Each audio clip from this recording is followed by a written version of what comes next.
नमस्कार मैत्रिणींनो, आपली सखी या यूट्यूब चॅनलला आपले स्वागत आहे। तर आज आपण बनवणार आहोत मस्त हलका फुलका असा मुगाच्या डाळचा डोसा।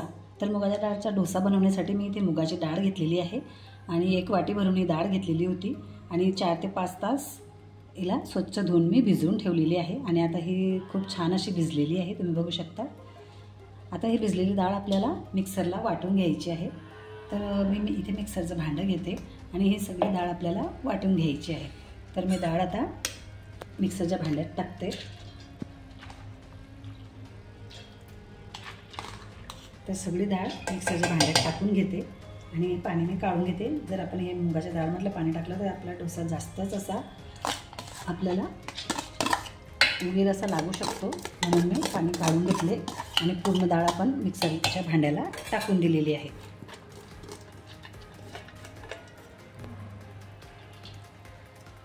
डाळ पूर्ण भांड्यात टाकून दिलेली आहे आणि थोडं आपल्याला पाणीसुद्धा या डाळमध्ये टाकायचं आहे।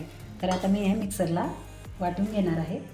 तर मिक्सरला आता आपण याला फिरवून घेऊया। तर मुगाची डाळ आपण इथे मिक्सरला वाटून घेतलेली आहे आणि या पद्धतीने आपल्याला वाटायची, थोडी जाडसर आहे कारण आपल्याला अजून त्याच्यात थोडंसं अगदी 2 चमचे एवढं बेसन पीठ टाकायचं आहे। बेसन पीठ यासाठी आपली मुगाची डाळ ढिसूर असते आणि मुगाच्या डाळला चिवटपणा घेण्यासाठी आपल्याला अगदी 2 चमचे पोहे खाण्याचे एवढे मी इथे बेसन पीठ टाकलेलं आहे आणि आपला डोसा थोडा आंबट झाला पाहिजे म्हणून मी इथे थोडंसं 2 चमचे दहीसुद्धा घेतलेलं आहे।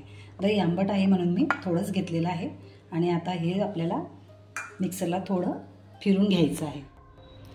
तर आता आपण मिक्सरला हे फिरून घेतलं दही आणि बेसन पीठ टाकल्यानंतर आणि आता आपण हे सगळं मिश्रण भांड्यात काढून घेऊ।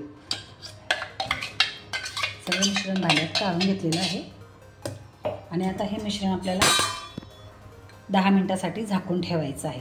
तर इथे मी हे मिश्रण 10 मिनिटासाठी झाकून ठेवते। तोपर्यंत आपण आता चटणी करून घेऊया। तर आता इथे आपण चटणी करून घेऊ। चटणी करण्यासाठी मी इथे थोडं खोबरं घेतलेले आहे, तुमच्याकडे ओलं असले तुम्ही ओले घ्या। मी हे सुकं खोबरं 5 मिनिटासाठी पाण्यात भिजवून ठेवलेलं आहे।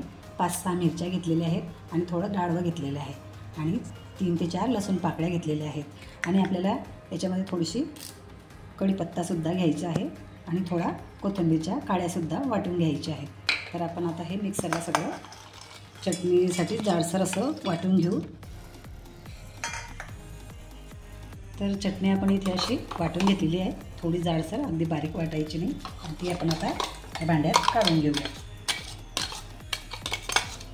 तर मी इथे चटणी काढून घेतलेली आहे।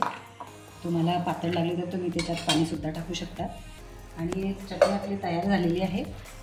तर ती आपण इथे आता गॅसवरती तडका पॅन ठेवलेला आहे आणि तडका पॅनमध्ये आपल्याला तेल टाकून घ्यायचं आहे। तर थोडंसं तेल टाकून घेतलं तडका पॅनमध्ये। तर इथे आपण तडका पॅनमध्ये तेल टाकलेलं आहे।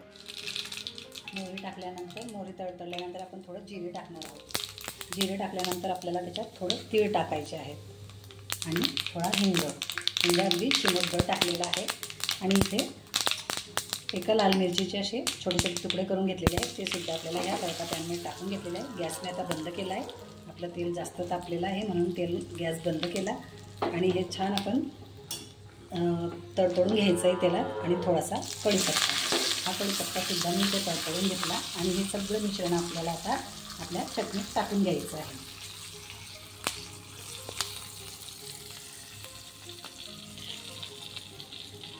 तर तुम्ही बघू शकता इथे आपली चटणी तयार आहे आणि अगदी चवीनुसार आपल्याला थोडंसं मीठसुद्धा टाकून घ्यायचं आहे आणि चटणीला तडका खूप छान लागलेला आहे आणि हे सगळं मिक्स करून घेऊ। चटणी आता इथे आपली तयार आहे। तर आता आपलं डोशांचं पीठ करायला 10 मिनिटं झालेली आहेत आणि आता आपण डोसे करूया। डोशाचं पीठ आपले इथे तयार झालेलं आहे आणि त्यामध्ये आपण चवीनुसार मीठ टाकून घेऊया। मीठ टाकून घेतल्यानंतर आपण याला छान फेटून घेऊया आणि आता आपलं पीठ डोसे तयार करण्यासाठी तयार आहे। तर चला आता आपण डोसे बनवूया। तर मी इथे गॅसवरती तवा ठेवलेला आहे आणि आपण आता या कांद्याच्या साहाय्याने या पद्धतीने असे तेल लावून घेऊया। कांद्याने तेल लावलं तर खूप छान असं तेल लागते आपल्या तव्याला। आता गॅसची फ्लेम थोडी कमी करते आणि आता आपण डोसा करून घेऊ.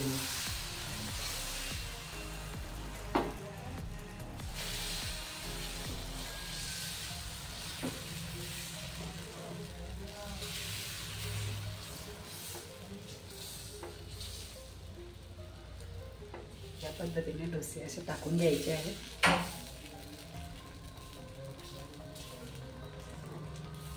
आणि आता गॅसची फ्लेम थोडी मोठी करूया.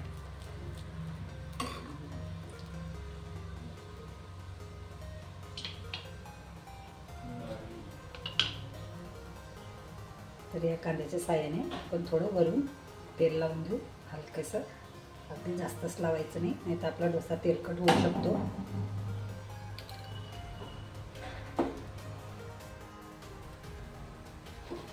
तर इथे आपला डोसा शेकला गेला आहे. तुम्ही बघू शकता किती कुरकुरीत असा आपला डोसा छान झालेला आहे. अगदी कुरकुरीत असा आहे. तर आपण अजून दुसरा डोसा मी तुम्हाला करून दाखवते. या पद्धतीने आपला मुगाच्या डाळचा डोसा तयार झालेला आहे. आणि आता अजून दुसऱ्या बॅचचा दुसरा डोसा करून दाखवते आहे. इथे आपण तेल लावून घेतलेलं.